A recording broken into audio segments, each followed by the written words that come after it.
So dwi yma gyda Doctor Cymraeg. Doctor Cymraeg, mae problem i fi. Problem meddygol, wel, mae yna first aid yn fan'na. Problem efo iaith. Gall ti helpu fi?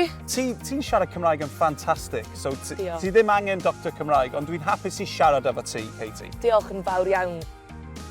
Na i di esbonio beth yw'r Eisteddfod. Oh, waw, am gwestiwn masif.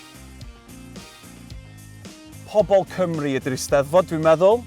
Rhywle lle dyn ni'n gallu ymfalchio, fod yn falch o gael y superpower o siarad Cymraeg, a jyst yn mwynhau yn gilydd, gweld ffrindiau hen a newydd, canu, cystadlu, yr effaith mae'r Eisteddfod yn gael ym mhob ardal mae'r Eisteddfod yn mynd, yn Merthyr neu'n Wrecsam.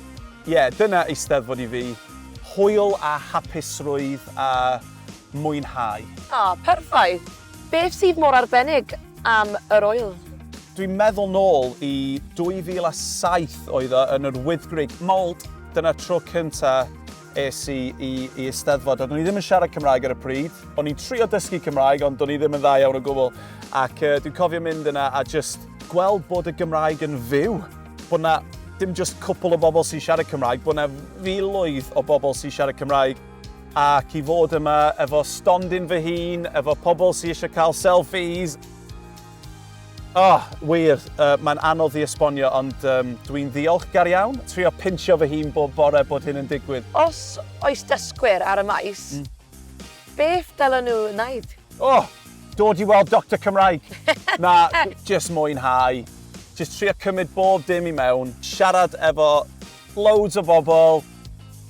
Bwyta, yfed, dŵr. Dŵr, ie. Mae'r Eisteddfod yn rhywbeth sy'n aros efo ti. Ti'n mynd i gofio fo am byth. Y mwyaf ti'n taflu dy hun i mewn i'r Eisteddfod, y mwyaf mae'r Eisteddfod yn rhoi i ti. Ti'n ysbrydoli fel dysgwyr fel fi?